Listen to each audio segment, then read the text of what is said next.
Father Yahuwah, we thank thee again for thy loving kindness and thy truth, thy eternal mercy and enduring grace that never runs out, Father.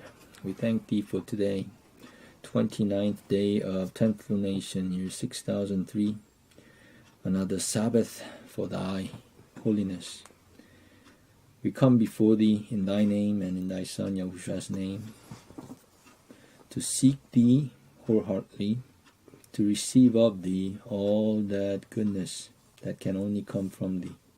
Open our hearts, minds, and eyes, all our faculties.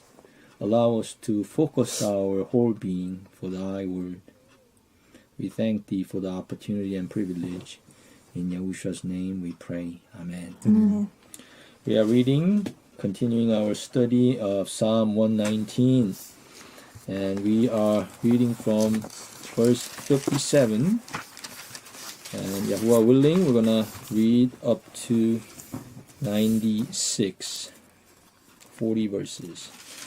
57 through 96. Psalm 119, verse 57. Thou art my portion, O Yahuwah. I have said that I will keep thy words. I entreated thy favor with my whole heart. Be merciful unto me according to thy word. I thought on my ways and turned my feet unto thy testimonies. I made haste, and delayed not to keep thy commandments. The bands of the wicked have robbed me, but I have not forgotten thy law. At midnight I will rise to give thanks unto thee because of thy righteous judgment. Psalm 119, verse 63. I am a companion of all them that fear thee, and of them that keep thy precepts. The earth, O Yahuwah, is full of thy mercy. Teach me thy statutes. Thou hast dealt well with thy servant, O Yahuwah, according unto thy word. Teach me good judgment and knowledge, for I have believed thy commandments. Before I was afflicted, I went astray, but now have I kept thy word. Thou art good, and doest good. Teach me thy statutes. Psalm 119, verse 69. The proud have forged a lie against me, but I will keep thy precepts with my whole heart. Their heart is as fat as grease, but I delight in thy law. It is good for me that I have been afflicted, that I might learn thy statutes. The law of thy mouth is better unto me than thousands of gold and silver. Thy hands have made me and fashioned me. Give me understanding, that I may learn thy commandments. They that fear thee will be glad when they see me, because I have hoped in thy word. Psalm 119, verse 75. I know, O Yahuwah, that thy judgments are right, and that thou in faithfulness hast afflicted me. Let, I pray thee, thy merciful kindness be for my comfort, according to thy word unto thy servant. Let thy tender mercies come unto me, that I may live, for thy law is my delight. Let the proud be ashamed, for they dealt perversely with me without a cause. But I will meditate in thy precepts. Let those that fear thee turn unto me, and those that have known thy testimonies. Let my heart be sound in thy statutes, that I be not ashamed. Psalm 119, verse 81. My soul fainteth for thy salvation, but I hope in thy word. Mine eyes fail for thy word, saying, When wilt thou comfort me? For I am become like a bottle in the smoke, yet do I not forget thy statutes. How many are the days of thy servant? When wilt thou execute judgment on them that persecute me? The proud have digged pits for me, which are not after thy law. All thy commandments are faithful. They persecute me wrongfully. Help thou me. Psalm 119, verse 87. They had almost consumed me upon earth, but I forsook not thy precepts. Quicken me after thy loving kindness, so shall I keep the testimony of thy mouth. Forever, O Yahuwah, thy word is settled in heaven. Amen. Thy faithfulness is unto all generations. Thou hast established the earth, and it abideth. They continue this day according to thine ordinances, for all are thy servants. Unless thy law had been my delight, I should then have perished in mine affliction. Psalm 119, verse 93. I will never forget thy precepts, for with them thou hast quickened me. I am thine, save me, for I have sought thy precepts. The wicked have waited for me to destroy me, but I will consider thy testimonies. I have seen an end of all perfection, but thy commandment is exceeding broad. Amen. Psalm 119, verse 57. Thou art my portion, O Yahuwah.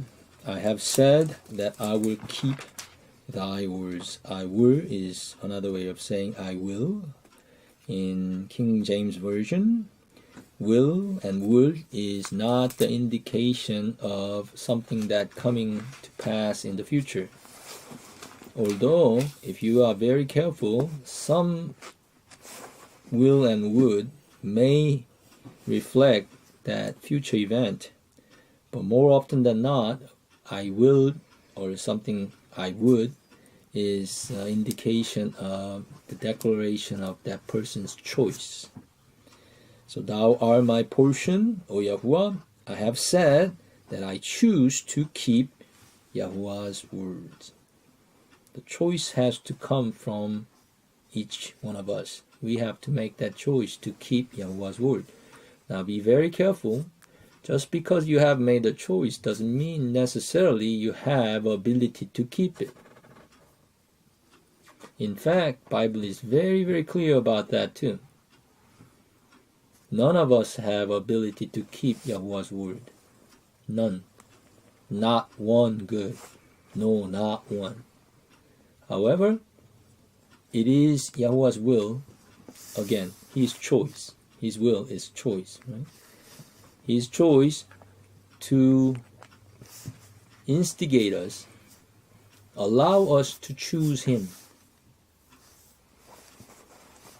so that we cry unto Him. What we cry about? We cry unto Him regarding the ability to obey His commandment. Opportunity, ability, know-how, all that is required to walk in His truth. All that has to come from Yahuwah. So we choose to obey His commandments, and He chooses to grant us all that is necessary for us to walk in His commandment. This is why salvation clearly is to those who will. Both parties must desire for the same outcome. That's why it's called testament or contract or covenant. All mean basically same thing when it comes to the legality. Both parties must come to the meeting of the mind willingly. You cannot be forced. This is why slavery is unlawful and illegal. Because one party is forcing the other party to become slaves. So in order to have a color of law, modern day slave system, also known as a modern day economic system or political system, they convince the slaves that they have a choice. What kind of choice do they have? To become a slave. So willing slaves, because they have chosen to be and behave as a slave, the slavery becomes at least legal. It is still unlawful. Because it's totally based on deception, also known as a color of law, instead of real law. However, they could cut the mustard when it comes to the legality. They could say, oh, it is under the law, it's lawful. You have decided to work for me for X number of dollars per hour, and for that I am allowed to treat you like a slave you are.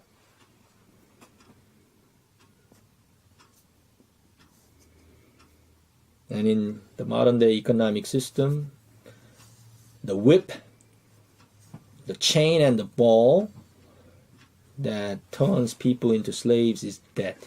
D-E-B-T, debt. Borrowing.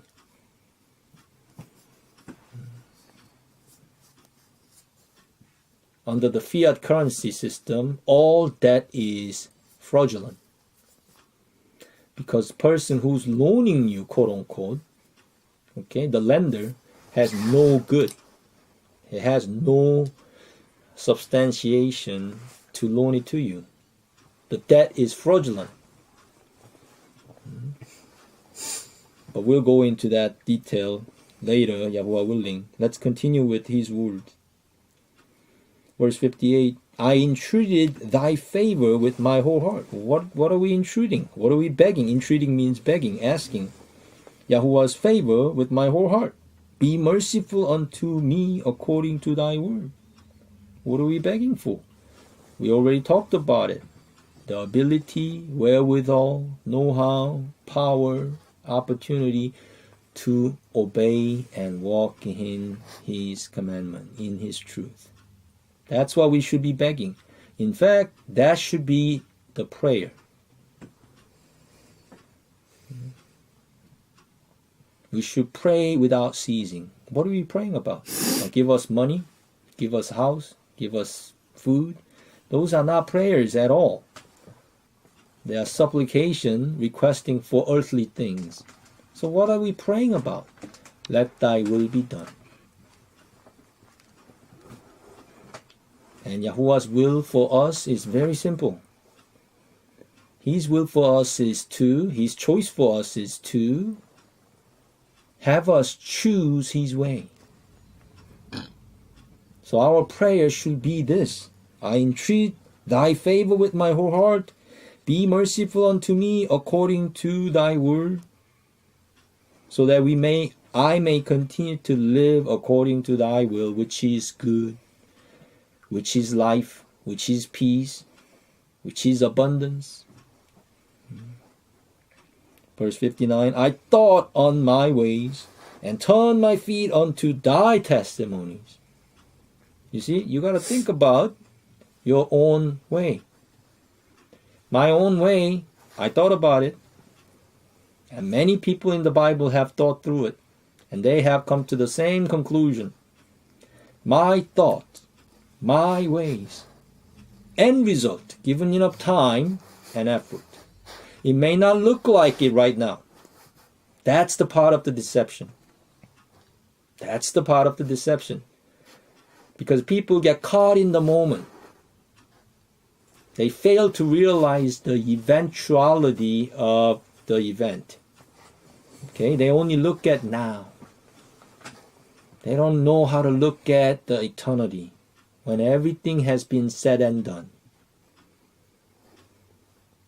If you take the time to look through the eventuality of all our ways, think it through. What is the final analysis of all our ways? What's the essence when you distill it down to the final product? Death and destruction. That's it. We all die. There's nothing to speak about. There's nothing to be worthy to hang on to, because they all crumble in your hand. I'm not trying to be fatalistic or nihilistic. That's just the truth.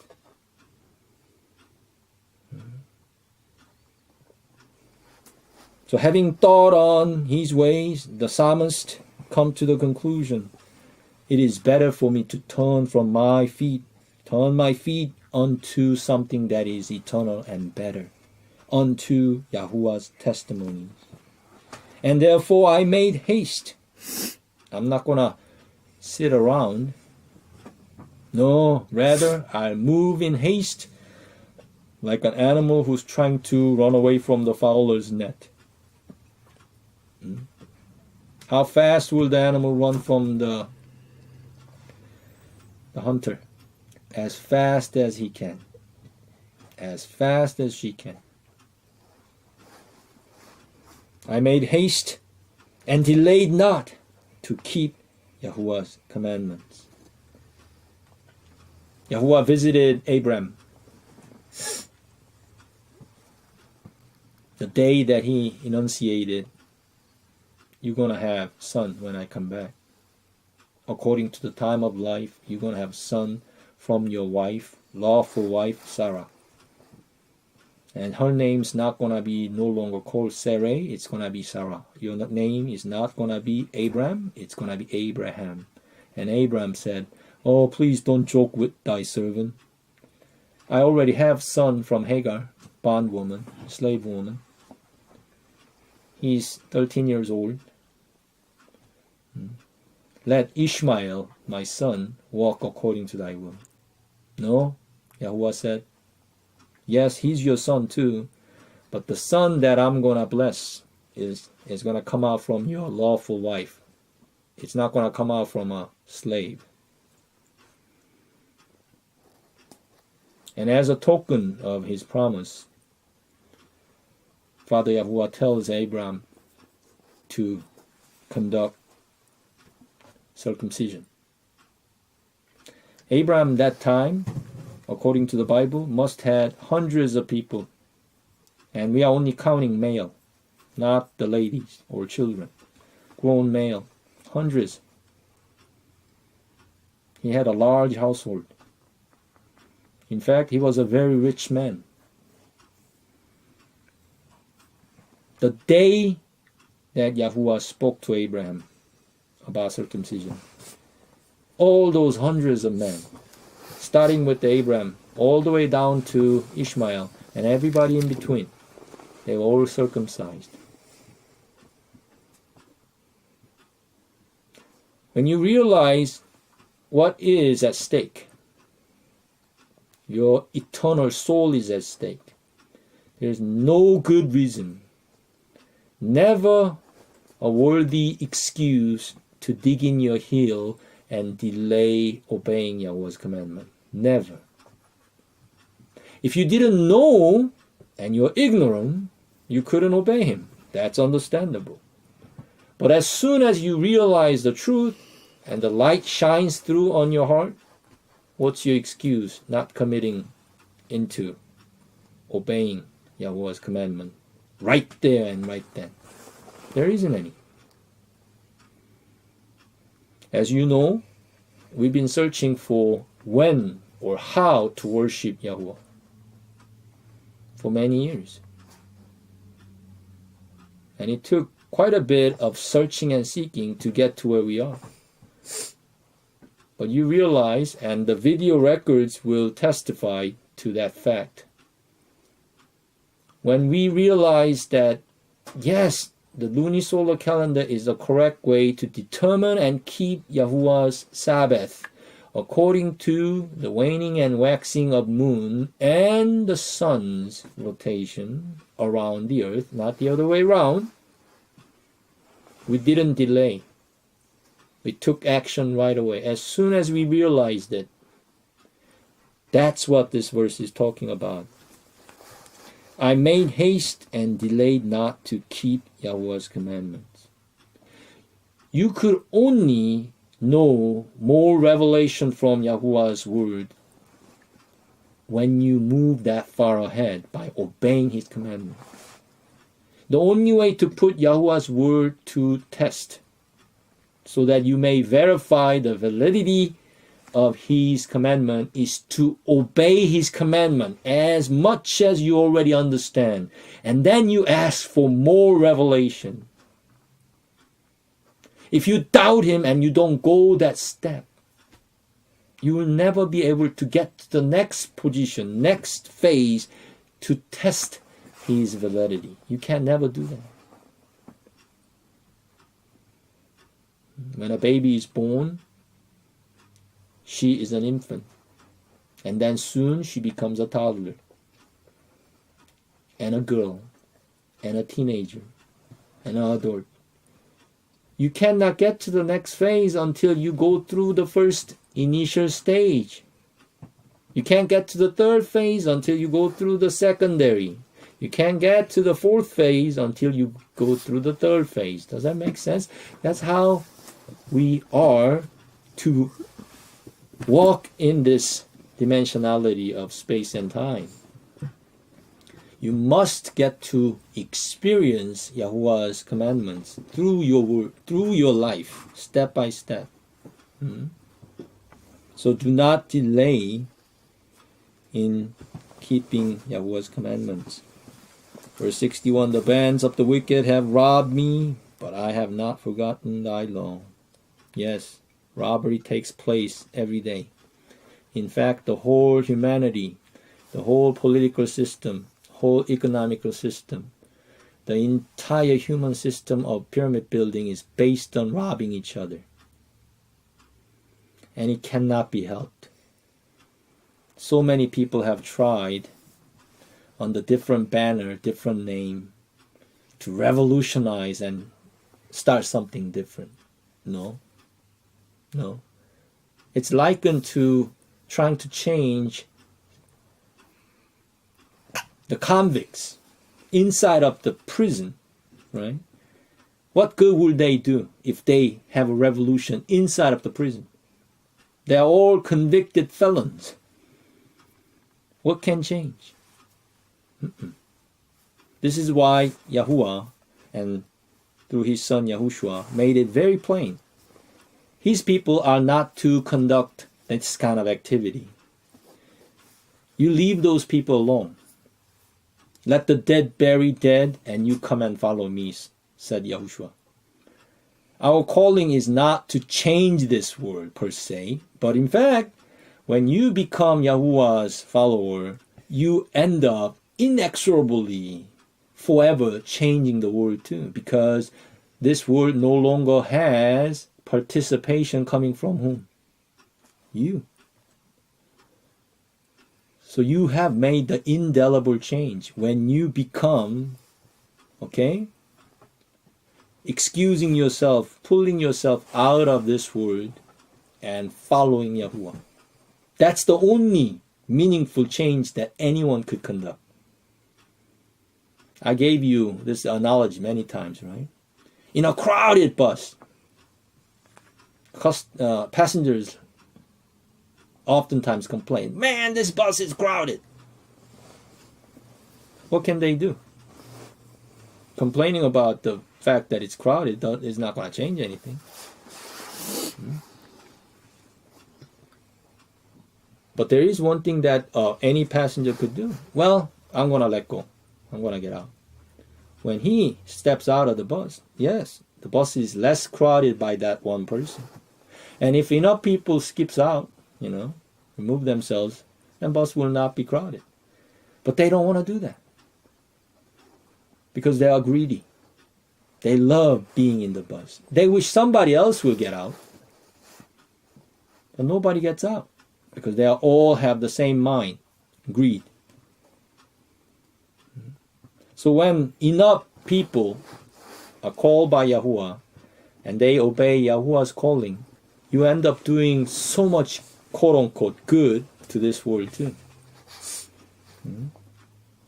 Let's keep on going. Verse 62, at midnight I will rise to give thanks unto thee, thee meaning Yahuwah, because of Yahuwah's righteous judgment. Midnight here refers to the middle of sleep.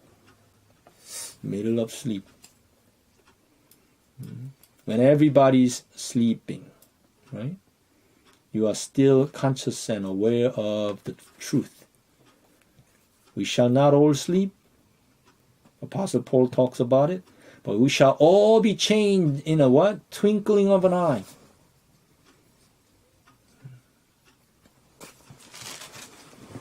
Verse 63, I am companion of all them that fear thee, and of them that keep thy precepts. Let me remind you again, anytime and every time when the Bible makes a statement, it has to automatically exclude every other cases. So if I am a companion of all them that fear thee, what am I not companion of? Who am I not companion to? Those who do not fear Yahuwah are not my companion. Otherwise, you cannot say this statement truthfully. Let me I'll give you this analogy again. When I say I love my wife and I'm married to her, that means, I don't say this, but this is what it means. I'm married only to her, and she's married only to me. If I say I'm married to my wife, but I'm also married to my girlfriend, and I'm also married to this woman, that's not the marriage then. I negate my own statement. I become my own transgressor against my own statement. Therefore, listen to verse 63 carefully. I am a companion of all them that fear Yahuwah, and of them that keep Yahuwah's precepts. I don't know whether any of you or all of you are going to be given the opportunity and time to be married and produce children or not. I don't know. But if you are called to get married, what kind of people should you marry to? Right there. The person who fears Yahuwah and one that keeps Yahuwah's precepts. Otherwise, you are not keeping Yahuwah's commandment.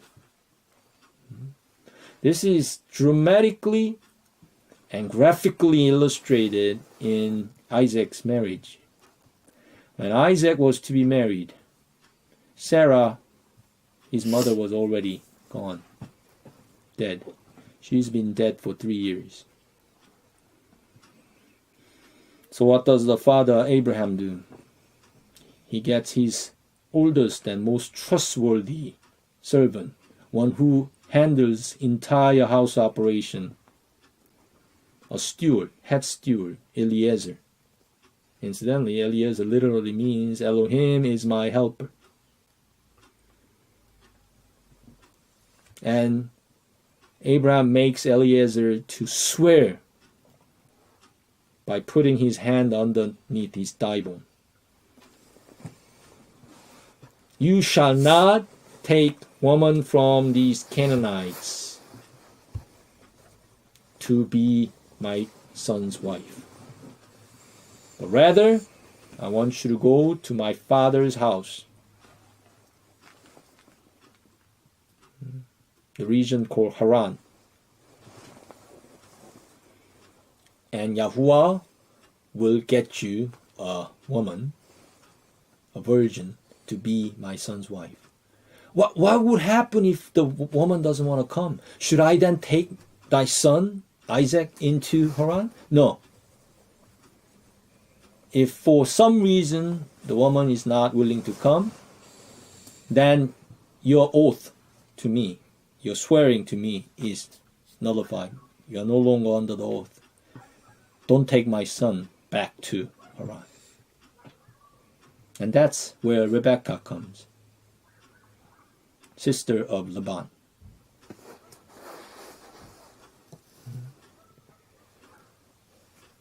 Do not be a companion to anyone who does not fear Yahuwah. And do not be a companion to anyone that do not keep Yahuwah's commandments and Yahuwah's precepts. Verse 64, the earth, O Yahuwah, is full of thy mercy. Teach me thy statutes. The whole earth operates physically the way it is because Yahuwah's mercy. He's waiting for all his children to make it into safety of Yahushua HaMashiach's name. That's the only reason why sun is moving and the seasons are changing and the rains are dropping. That's the only reason.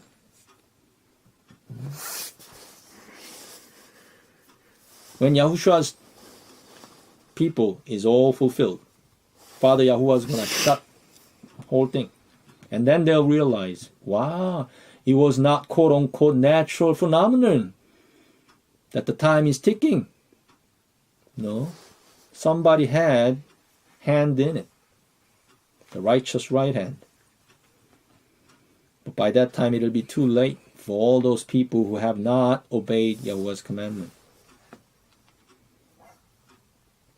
Verse 65, Thou hast, Yahuwah, hast dealt well with thy servant, O Yahuwah, according unto thy word. Servant that operates outside of the master's word shall not be dealt well. In fact, wretched, lazy servant, cast that servant out, right? And he shall be gnashing teeth and crying, but nobody's gonna take care of him. He shall be cast into the darkness, uttermost darkness. Servant is only worthy of the master's well treatment when he is walking in the master's words. Lord, Lord, have we not done all these wonderful works? Have we not cast out devils in thy name? Have we not healed the sick, etc., etc.? I never knew you. Depart from me, you workers of iniquity. If you are Yahuwah and Yahushua's servant, you better find out what is the word of Elohim. Do not operate outside of Yahuwah's word. He's not gonna deal with you well. He's gonna treat you ill. He has to. Otherwise, he too shall become what? Transgressor of his word. Remember, verse 65 is stating a fact. Yahuwah has dealt well with Yahuwah's servant, O Yahuwah, according unto thy word. That means anyone who is not walking according to Yahuwah's word, Yahuwah has no choice but to deal with that person ill manner. Otherwise, he will be breaking this statement, would he not? Verse 66, teach me good judgment and knowledge, for I have believed thy commandments. If you do not believe and walk in Yahweh's commandment, you can never be taught good judgment and knowledge. It's very plain. The reason why most people who study the Bible never gets it is because they doubt the validity, they doubt the authority and power of these statements. They think it's just like man's word. I'm cold, but it's 75 degrees. But I'm cold. When the temperature is 75 degrees Fahrenheit, is it cold? Well, that depends. That's how man's words work, right? It's he said versus she said, isn't it? It's all just opinion. That's why I taught you never to say I'm cold. Because otherwise you'd be just making a statement based on opinion and you will forever be lying. What you should say is, I feel cold. There's a very distinct difference. The temperature might be 90 degrees, but you could feel cold, sure. But don't say it is cold or it is hot. It feels cold. That's the extent of man's statement when he or she says something. Not so with Yahuwah's statement. When Yahuwah declares a statement, something is something or something is not something. That's the way it is. So look at verse 66 carefully. If you understood that gravity, that weightness, the heaviness of Yahuwah's statement, then the meaning should jump at you. Teach me good judgment and knowledge, because I have believed thy commandments. What is it really saying? If we do not believe in Yahuwah's commandment, can the good judgment and knowledge be taught unto us? According to this statement, can it happen? Answer is absolutely not. This is why, like those magicians who were standing before Pharaoh against Moses and Aaron, Janne and Jambres, so many people who claim to be religious Christians, they never get it because they don't believe Yahuwah's commandments. If they did, they'll be looking for Sabbath to worship. They wouldn't worship on Sunday or Saturday because none of those days are Sabbath. And And that's just the one indicator of their doing. There are so many other things that you could verify based on their action, how they walk, that they don't believe in Yahweh's commandments. And if they don't believe in Yahweh's commandment, there's no reason for Yahuwah to teach those people good judgment and knowledge.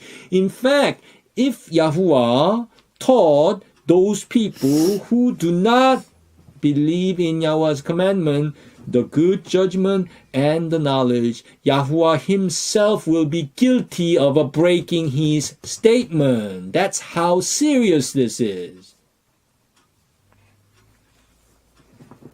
And they wonder, where's the sign of eternal Elohim? Where is the sign of a divinity? Yahuwah cannot reveal himself to those people who do not believe in his commandments. How come? Because what he said so. He's not like a man. He's not like you and I. He cannot say, I am cold one moment and the next moment says, oh, I feel better, I'm not cold. He can't say that.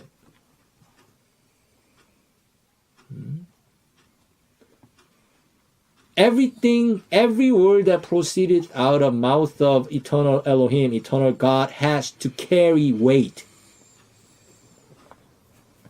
So there is no idle talk proceeding out of mouth of Yahuwah.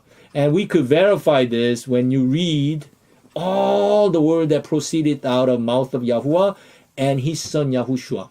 You know, Yahushua never joked about anything. He never made idle threat.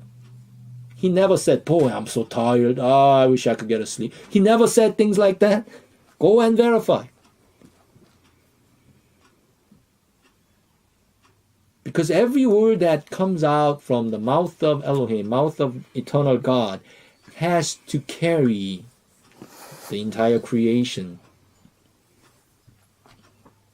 You don't joke around. Elohim does not joke around.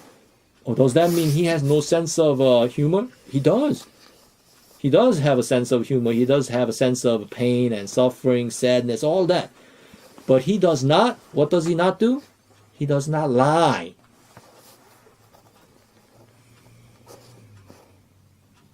Now, if you could make a humor amongst one another without resorting to making lies or accusations, that would be a good thing.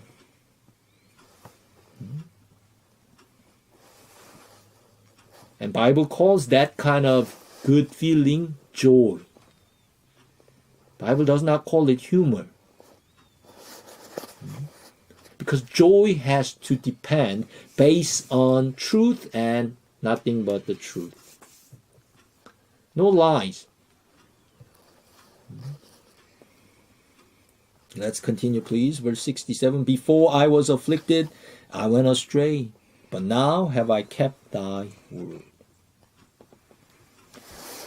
This is the wordplay, verse 67. Look at it very carefully. Before rather than now, times before, I was afflicted, I went astray. Does that mean I went astray because I was afflicted?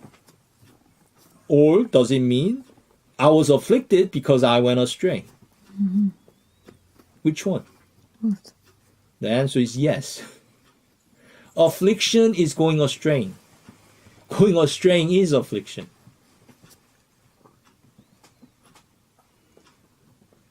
Disobeying Yahuwah's commandment is death. The death is a disobeyment of Yahuwah's commandment. It's one in the same. So look at it very carefully, verse 67. Before I was afflicted, I went astray. But now what happens?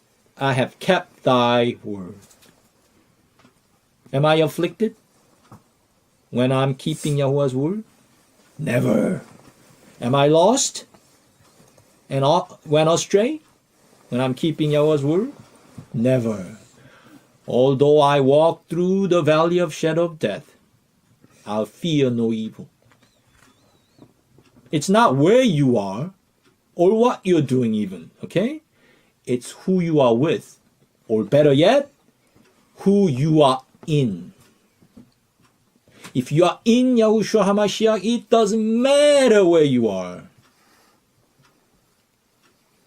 Because you can never be afflicted nor become astray.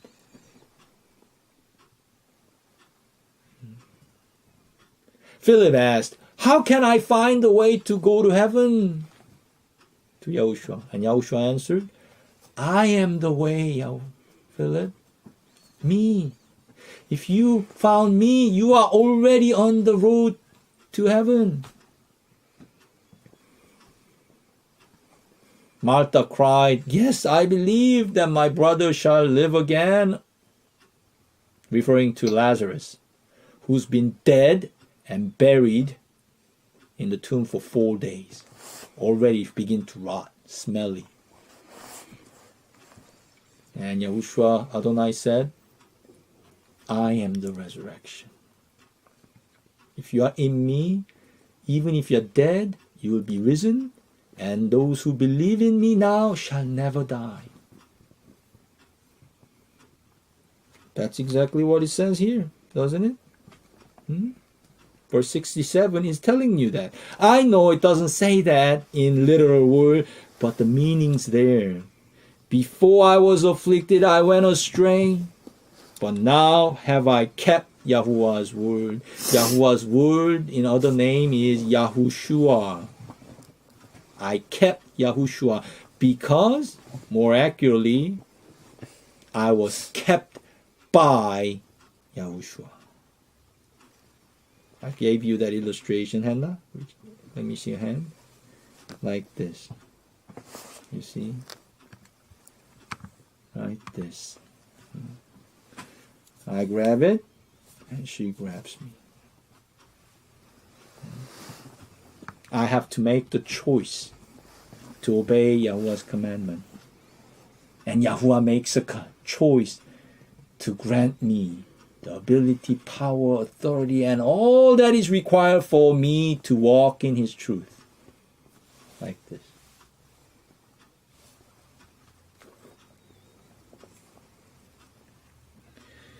Verse 68 continues, Yahuwah art good and doest good. Teach me thy statutes. It is the goodness of Yahuwah that enables us to learn the truth. He doesn't have to teach us truth, but He chooses. The proud have forged, verse 69, a lie against me. Again, who are the proud? Liar. Who are the liars? The proud. They're one in the same. Satan is the father of lie because he is the proud. That's why he chooses not to obey Yahweh's commandment. All of it. The proud have forged a lie against me, but I choose to keep Yahweh's precepts with my whole heart. I don't care what anybody else says. And this was drastically illustrated in Yahushua's temptation after 40 days and 40 nights of fasting. Satan came to Yahushua to tempt him. If thou art the son of Elohim, make these stones turn into bread. Remember those 3 temptations, 3 lies? And Yahushua answered all 3 of them, it is written. Restating Yahuwah the Father's words. Whole heart. Yahushua kept Father's words whole heart. That's all he had. But it is everything that he needs. And that illustration holds true for every one of us these latter days. If you hold on to Yahuwah's words with your whole heart, you lack nothing. Psalm 23, Yahuwah is my shepherd, I shall not want. Want here means lack. I don't lack anything. Verse 70, their heart is as fat as grease, but I delight in thy law. People didn't know this long time ago, but now they are discovering your physical heart the pulmonary heart, the pumping thing that pumps the blood through your system, and fat, they don't go together. At least they shouldn't go together. In other words, fat can be a good thing in your body. We talked about this. Your brain is made mostly out of fat, right? Particular kinds of fat, but it is fat nevertheless. It's like, it looks almost like the density of cheese or tofu, mostly made out of fatty tissue. But one place that you don't want fat is in your heart. Heart and fat, they don't go together, because heart should be mostly made out of what tissue? Muscle. Very, very strong muscle. Muscle that requires no rest. Your entire lifetime, be it 80, 90, 70, however long it is, your heart should never what? Stop. It should beat, constantly moving. So technically, yes, your heart muscle is getting rest. When? Between beating. Each beat, intermittently, it's getting rest. But it does not stop for all night resting, like the rest of your other muscle. Biceps and triceps and other muscles, you need to rest, relax.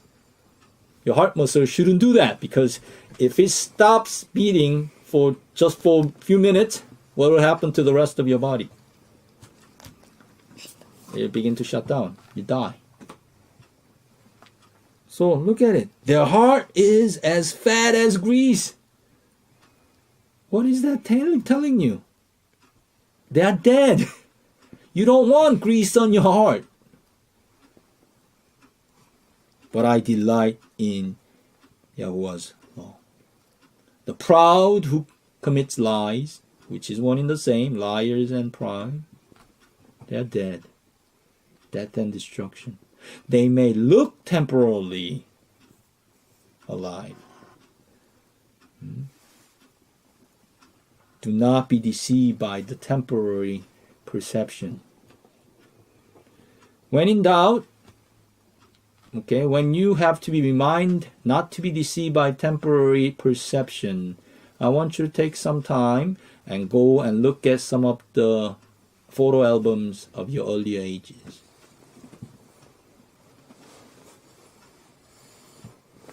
Or better yet, look at Daddy's photo album when I was an infant baby. Or when your grandpa and grandma was an infant. Look at it. Do they look like that now? Do they behave like that now? Temporal perception is never to be trusted. You could appreciate it, maybe. You could maybe live at the moment and look at it, but you should never bank on it. It's not something that you could build your eternity on. It flitters away. So let their heart be as fat as grease. But I don't want any of that fat in my heart. Therefore I delight in Yahuwah's law. It is good for me that I have been afflicted. Why? That I might learn Yahuwah's statutes. I'm so stubborn that unless I get some kind of physical pain, I fail to look for Yahuwah's truth. In His goodness, He allows me to suffer through those, to lead me into the path that is higher than this world. I look back, my particular experience, 20s and 30s went like blur. From age about 25 to age about 35, those 10 years, I had no idea what I was doing. I thought I was so smart. I thought I was so slick.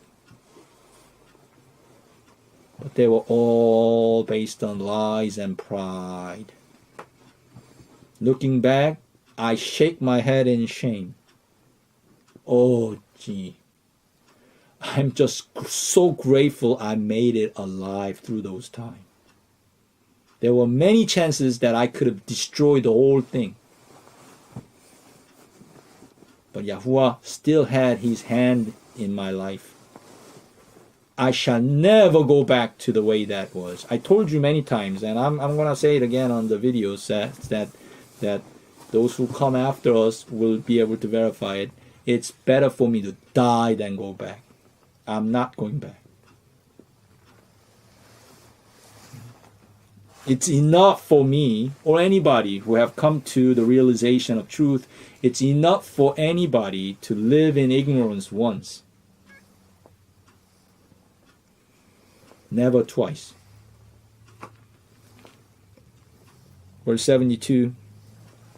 The law of Yahuwah's mouth is better unto me than thousands of gold and silver. Why is it being compared to the material possession? Because material possession, it gives the strongest temptation relating to the physical, temporal perception. When people have money, they think that they could buy eternity. I know, and you know, that it's not true, but it may look like that. That's why they crave money and power, influence. They think they could shorten the time to the point where they could bottle it and keep it forever. No. The history of man's record is filled with the temporally powerful people who try to buy their eternity with their money, influence, and power. And they all failed and turned into ashes. Dirt. Dust you are, dust you shall return. Do not trust in the money. The money should be used for Yahuwah's kingdom. Anything beyond what you eat and what you put on your back, raiment, should be reserved for Yahuwah's work. Verse 73, Yahuwah's hands have made me and fashioned me. Give me understanding that I may learn thy commandments. This is speaking directly against the evolutionists. Anyone who thinks that we came from rock,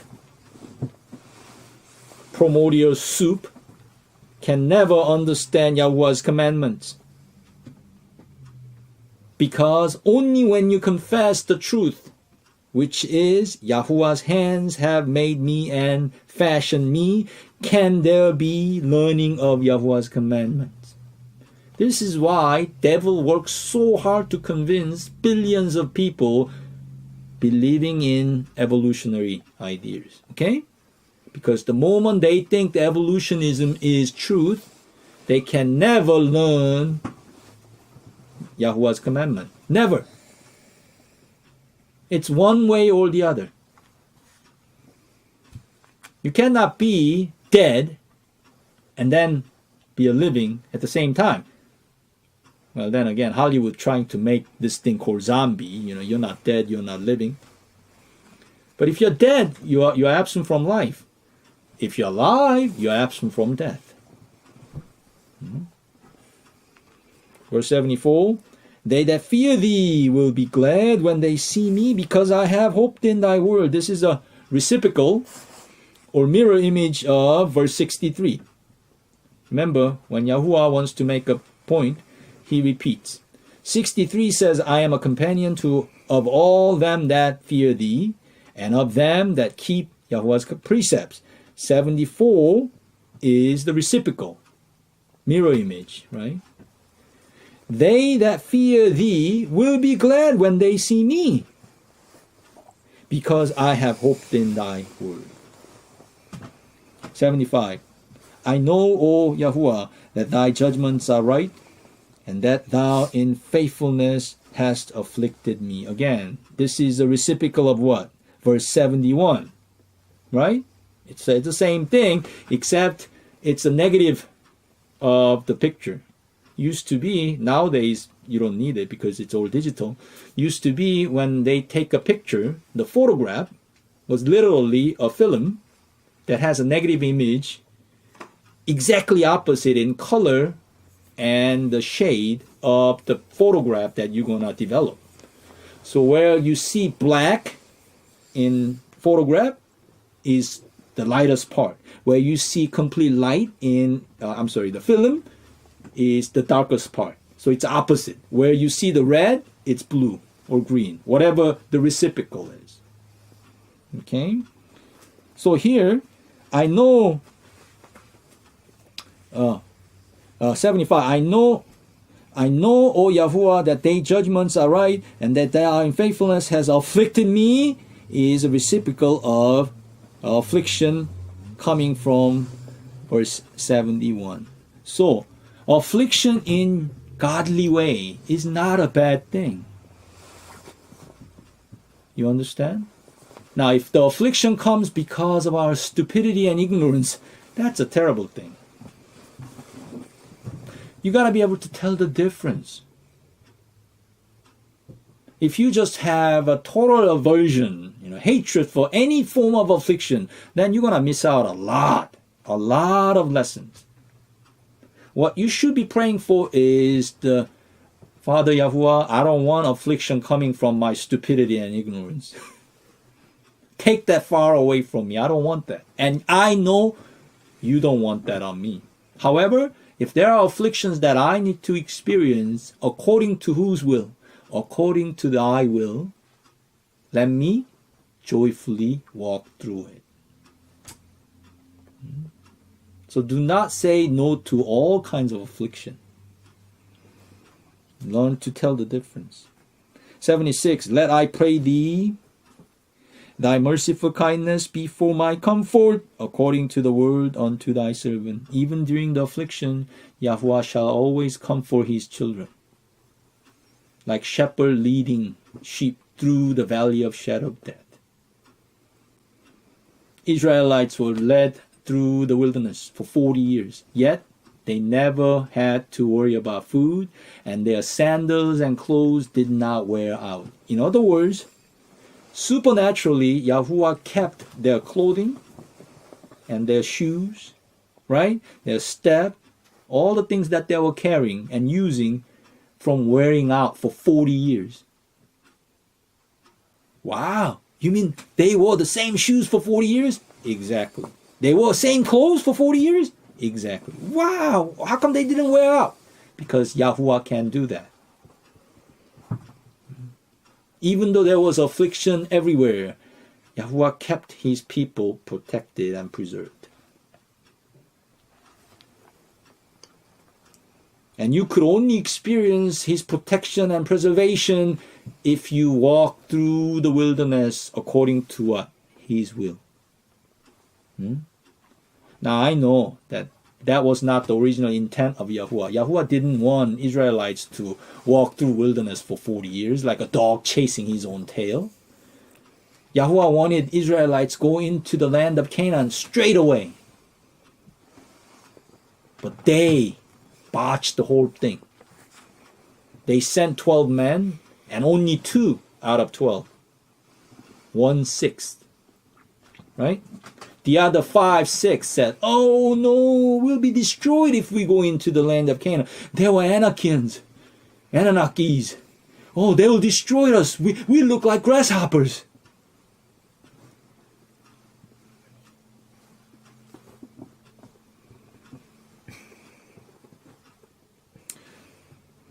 Verse 77, let thy tender mercies come unto me, that I may live, for thy law is my delight. 78, let the proud be ashamed. Remember when the Bible says proud, the automatic connection is lying, lie, deception. Let the proud be ashamed, for they dealt perversely with me without a cause. They lied about me, they lied to me, but I will meditate in thy precepts. They lied to me, but I didn't fall for their lies because I was meditating Yahuwah's commandment and precepts. If I was not meditating Yahuwah's commandment and precepts, what would have happened to me? Chances are I would have fallen right along to their lies. And that's what's happening to so many quote-unquote good people. Because they do not meditate Yahuwah's precepts. They think they are Christians, but they are not. They don't follow Yahuwah's precepts. Verse 79, let those that fear thee turn unto me, and those that have known thy testimonies. This is one of the things that Daddy is waiting for to happen. Shall come to time shall come that we'll be gathered together. Whether it's on this earth or when Yahushua returns in New Jerusalem, I don't know. But it shall come to pass eventually. All those who fear Yahuwah shall be gathered together. What a glorious gathering will that be. We won't be speaking English, you know that, right? Neither will we be necessarily speaking Hebrew. I don't know which language we're going to speak.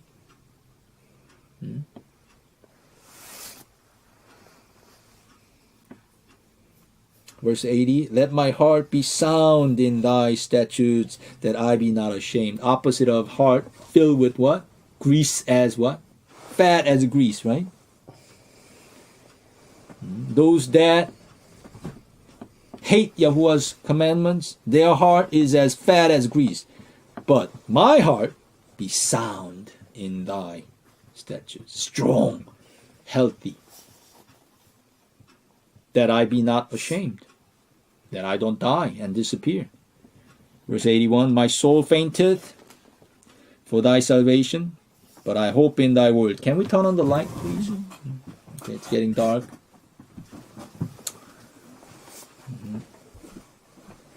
We got 16 more verses, I believe. Yes, 16 more verses, 2 more passages. Verse 81, my soul fainteth for thy salvation, but I hope in thy word.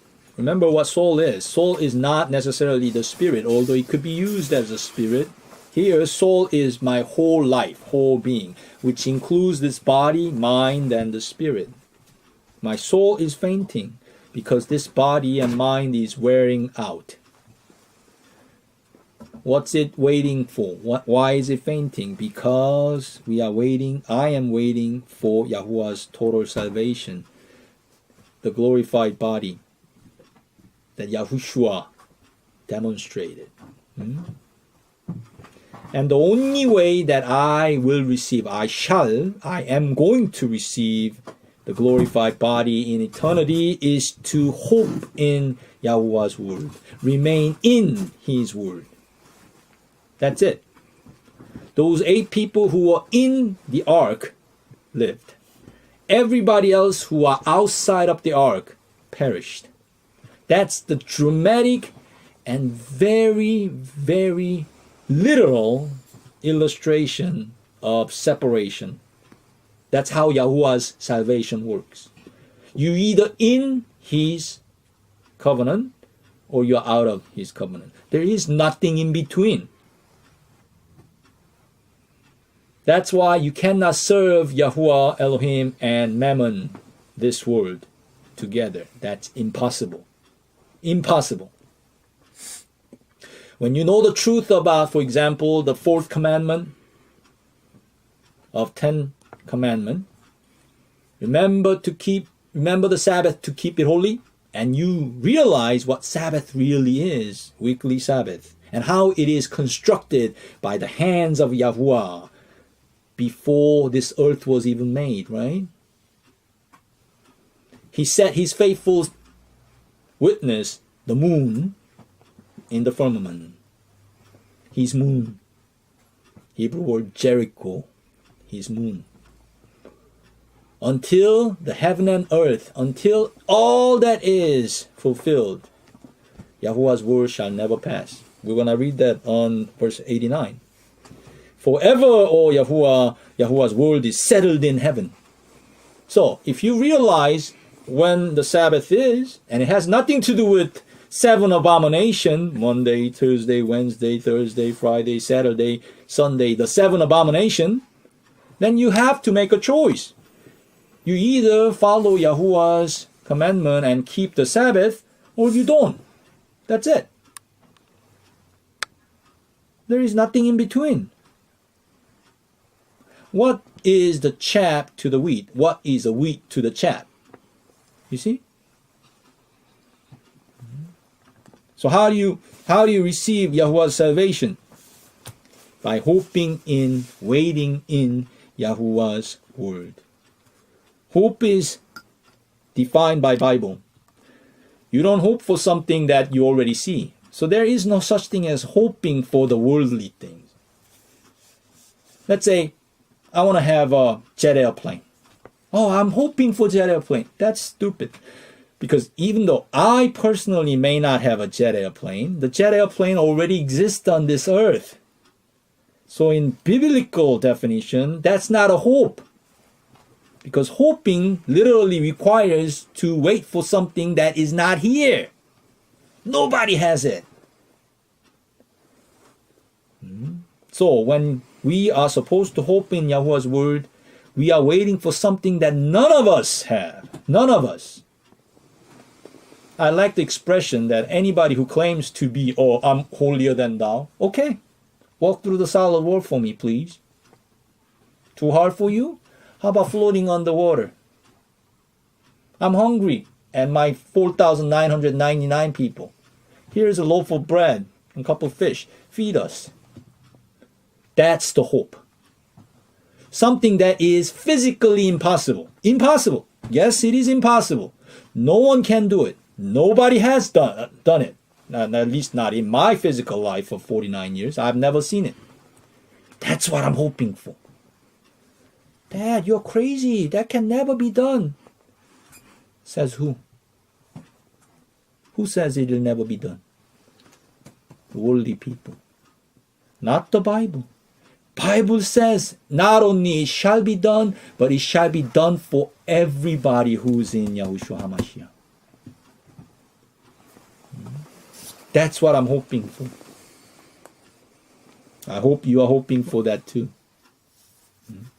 Verse 82 continues, mine eyes fail for thy word, saying, when wilt thou comfort me?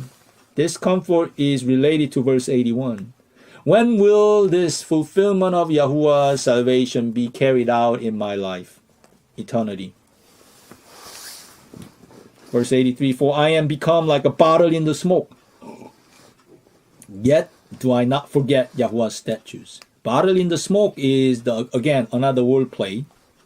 It's both bottle in smoke as well as smoke in the bottle. Well, what's the significance of bottle, whether it's in the smoke or carrying a smoke inside of the bottle? Well, if you don't think about what the bottle here is referring to, then it makes no sense, because modern bottle, let's say something that's made out of non-porous material, such as ceramic, okay? You could technically put smoke in it and cap it, and smoke will not escape. Does that make sense? But in olden days, what was the bottle made out of? Leather. Goatskin leather. Leather goods. Okay, so it could carry liquid, but you can never put smoke in it and cap it, right? And then later on open it, smoke still maintaining there. It'll all have been what? Dissipated. Either bottle in the smoke or smoke in the bottle. It doesn't matter. It'll dissipate. It'll permeate. Because it's porous. For I am become like a bottle in the smoke. My body is what? It's porous. It's like, it is not sustainable. Another expression that will be similar to verse 83 is like, I am trying to what? Gather water in my fist. Have you ever tried to do that? Oh yeah, sometimes you have to. You approach spring or water source and you didn't bring a cup and you want to get a drink. What do? You use your hand to make a container and you drink it, right? How long can you keep that water in your palm? Not very long. Why? Because it'll drip. See, we're leaky. We are constantly leaking. This is also a picture of us being fulfilled or filled with the Holy Ghost. We constantly need recharge because we, what? Leak. We are constantly leaking. This is why we need our daily bread. This is why Yahuwah institutionalized. He instituted, he started the Sabbath cycle. So every seventh day, you're supposed to recharge. Because you're leaking. So you need daily recharge and weekly recharge and yearly recharge. Yearly. How do you do that? Through the feast. 7 feast. 7. Right? Passover, unleavened bread. Inside of unleavened bread, the feast of the first fruits. Pentecost, right? The day of trumpet. Okay? Which is a 7th lunation, the first and second day. And then the day of atonement, 10th day of 7th lunation. And then 15th through 22nd, the Sukkot. You repeat that. And then you repeat through generation, something called Jubilee. 50 years of forgiving. Every 50 years you're supposed to discharge all debt. You're supposed to repeat that. Each generation discharges the debt for the next generation. Why? If you don't, what comes? War comes. War. Death. And people have conveniently forgotten all of these. No wonder. They are leaky to begin with, and they got nothing to recharge them. So what do they end up as? Completely, utterly dry. Nothing in it. You don't want to be a bottle in the smoke, or bottle in the smoke, or smoke in the bottle. Either way. You don't want to be like that. And that's why the psalmist declares here, I do not forget Yahuwah's statutes, because I don't want to be like that. Verse 84, how many are the days of thy servant? When wilt thou execute judgment on them that persecuted me? Notice it says the days, not years, months, weeks, or seasons. Days, because we get one day. That's how life consists of. We live one day. But Dad, you've been living for 49 years. It's 49 years consisting of each and every day, one day at a time. When you hit your pillow and go to sleep tonight, that's it. There's no assurance anywhere that you're going to wake up tomorrow morning. In fact, we have no assurance there's going to be tomorrow. We don't know that. If there is a tomorrow, that means Yahuwah's mercy is still enduring, holding on to this whole creation, upholding it. Individually, there's no assurance or any kind of guarantee that we're going to wake up tomorrow. Just because you are young and healthy does not mean that you are guaranteed to wake up tomorrow with a beating heart and warm body. You don't know that. I told you about my uncle, right? My grandma's favorite son. He was a businessman, very successful, wealthy. But he doesn't make it past, I don't know when he passed away, 40 maybe, early 40s or late 30s. He left 4 children behind. One of them actually died as an infant baby. So the remaining children are 3. And his wife, one who became widow, my aunt. He went to sleep just like any other night. And the next morning, my aunt realized he was cold as an ice and already been dead for hours. His heart literally stopped, middle of the night. He was a young man, healthy, no reason to doubt that he was going to be dead. Compare that to my father, your grandpa. When he was young, right, growing up as a boy, my grandma basically gave up all hope because he was such a sickling. My father was such a sickling, weak. That contrasted between my grandma's second son, one who just died, right, when he was young, versus my father, who was a third son. The third son was weakling. The second son was strong. My father still talks about his older brother. Oh, he was so handsome and tall and strong. He played boxing and he would do like gymnastics and all that. I could barely walk. I was so sick. Well, tell you what, my father, the sick one, growing up, outlived his strong older brother by well over 40 years, 45 years. Soon he's going to be, what? More than double the life. You don't know how many days you have. And this is one of the things that I'm trying to instill in everyone. Whether you are 91 years old or 9 years old, it doesn't matter. When you go to sleep tonight, that's it. That's it. If you wake up tomorrow, you are given another day. So do not take today for granted.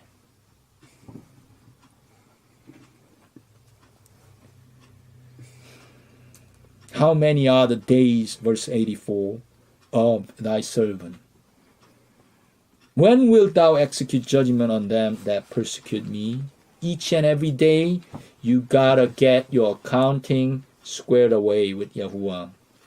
Before you go to sleep, make sure all the dots are dotted, right? All the T's and J's are crossed, right? Repent, ask Yahuwah's forgiveness, and make sure that you are ready to meet Him if the case may be. You don't know.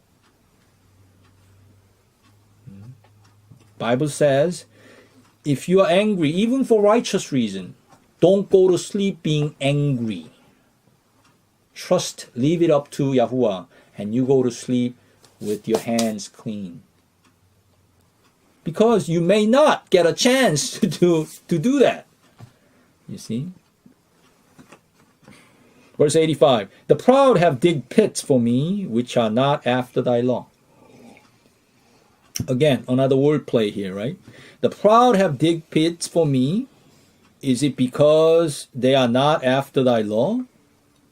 Or the digging the pit represents not going after Yahuwah's law. In other words, if you are not going after Yahuwah's law, you're going to fall into the pit. So falling into pit is one in the same of not going after Yahuwah's law. Or if you are not going Yahuwah's law, that is digging the pit. What do you think the answer is? It's a yes. Yes is the answer. It's both.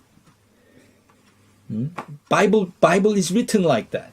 So if you go not after Yahuwah's law, what can you expect?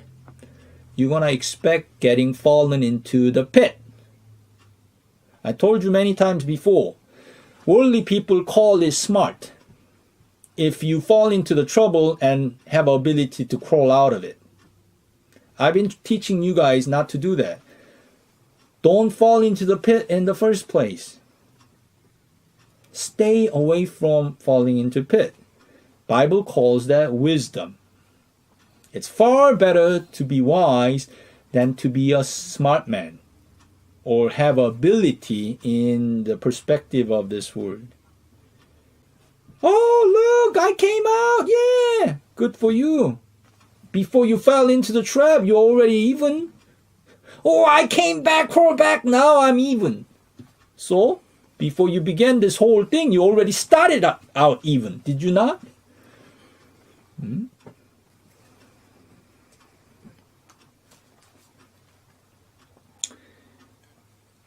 Go after Yahuwah's law, then you shall avoid all these pitfalls. Verse 86, all thy commandments are faithful. Thy commandments are faithful. They persecute me wrongfully, help thou me. Again, this is the exact same principle. If Yahuwah's commandments are not faithful in my life, in other words, I'm not holding on to Yahuwah's commandment faithfully, then what happens? You end up being persecuted wrongfully. You understand? It's one in the same. Verse 87, they had almost consumed me upon earth, but I forsook not thy precepts. Again, if you forsake Yahuwah's commandment, you're going to be consumed upon earth. It's one in the same. Verse 88, quicken me after thy loving kindness. Quicken means make me alive. Give me life. Make me live continually. So shall I keep the testimony of thy mouth. Keeping the testimony of Yahuwah's mouth is life. 89, forever, O Yahuwah, thy word is settled in heaven. Heaven and earth shall pass away, but Yahuwah's word shall never pass away. Thy faithfulness is unto all generations. Thou hast established the earth, and it abideth. Michelson and Moley and other subsequent experiment measurement, they failed to detect any kind of movement on the earth. That's what Bible says. Yahuwah hast established the earth, and the earth abideth. Abideth means opposite of moving around. So what's it gonna be? You believe in stationary earth, as the Bible states, or you believe the earth is moving millions of miles throughout the galaxy? Millions of miles an hour. You can't even imagine. Airplanes barely move 600-700 miles. The passenger jets. Yeah, they got military jets that could do maybe double, triple that. 1,000 miles. 1,500 miles at best. And the earth itself is moving millions of miles, like almost to the speed of light.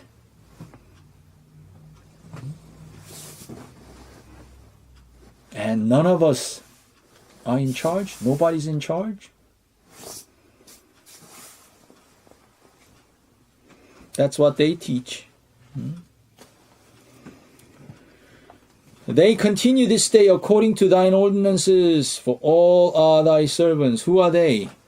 Who are they here? They continue this day according to thy ordinances, for all are thy servants. The entire generation as well as the earth itself. You see? Verse 92, unless thy law had been my delights, I should then have perished in my affliction. Again, talking about affliction.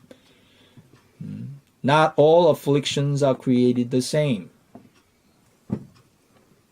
I will never forget thy precepts, for with them thou hast quickened me.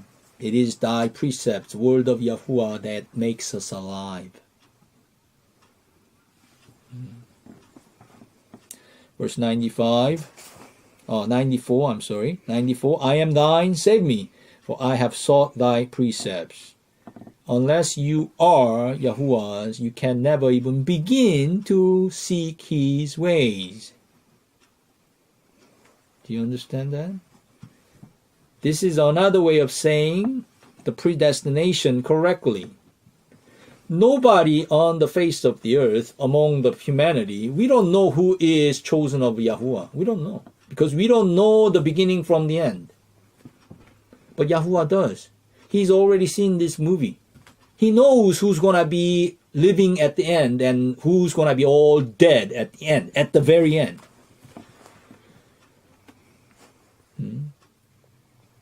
So unless you are the ones who are going to be living at the end, we don't know who they are. None of us do. I hope I'm the one of those who live at the end. Yes.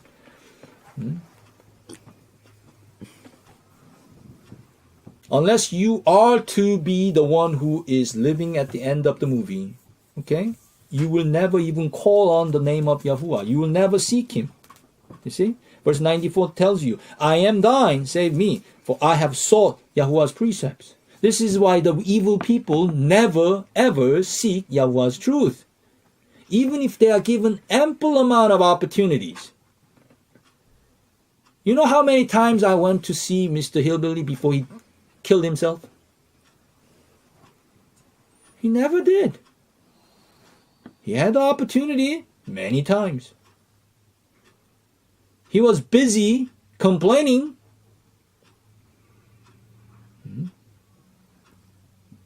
But I never saw him repenting. There's a difference.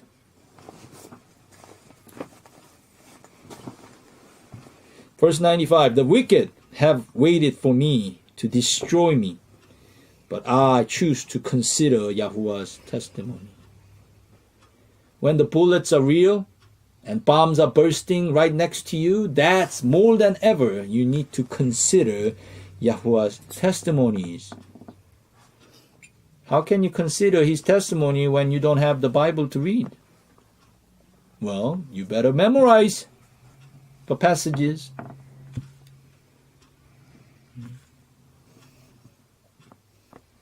Verse 96, finally, I have seen an end of all perfection, but Yahuwah's commandment is exceeding broad.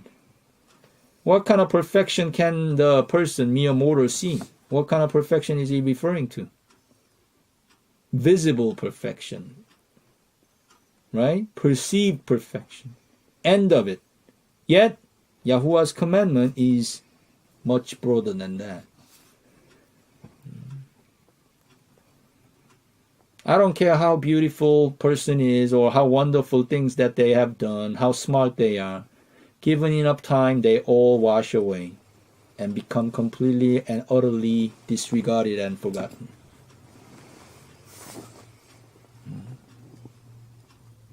I could count in my hands many times over all those wonderful movies. I'm just using it as an illustration, right? That Hollywood produced. At the time, it was end-all, be-all. These grandiose hooplas that they made, right? Wow! They don't even talk about it. What used to be the biggest deal, biggest commotion, biggest attention-grabbing things, right? Given enough time, nobody even remembers.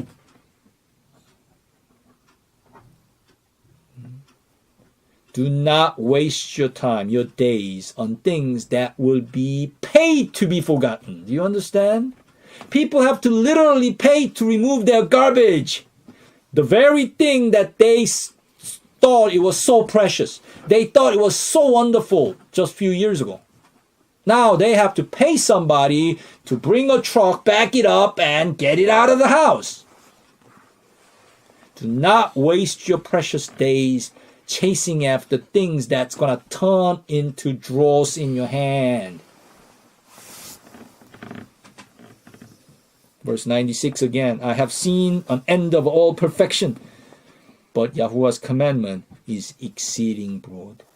Seek after eternity. Seek after things that you shall never be ashamed of. When you stand on Yahuwah's word, and more accurately, Yahuwah's words are in you, and you are in him, you shall never be ashamed, no matter how much time goes by. It is my testimony and witness to every one of you and you, whoever is watching video now, that I've been walking in this manner for about 15 years, 14, 15. And I have yet to see any counterexample. And I've been searching far and near, everywhere in between, to put Yahuwah's word to the test. Exactly what Yahuwah tells me to do. Put my word to the test. Oh, many passages tell you that. Malachi tells you that. Paul tells you that. Bereans are given as an illustration. Carefully consider. Proverbs tells you that. It is a glory of Elohim to hide, right? Thing. But it is what? Honor of kings to search out the matter. It tells you that. You're supposed to do that. And I have diligently sought after. And I'm telling you, the farther I study, the more I carefully consider, the stronger the evidence it gets. Stronger. There is no kinks in the armor in Yahuwah's words. Opposite is also true to the things of this world. I already told you.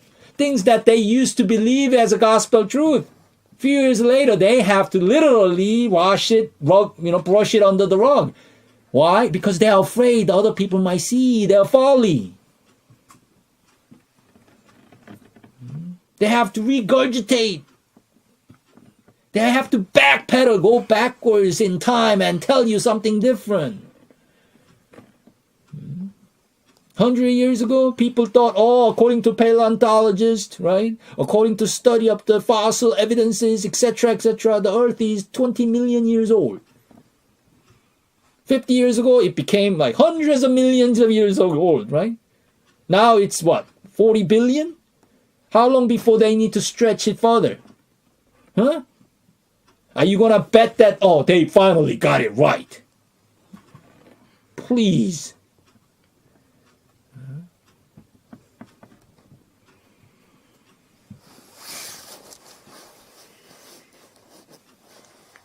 Build your house on the rock, that it shall never be shaken.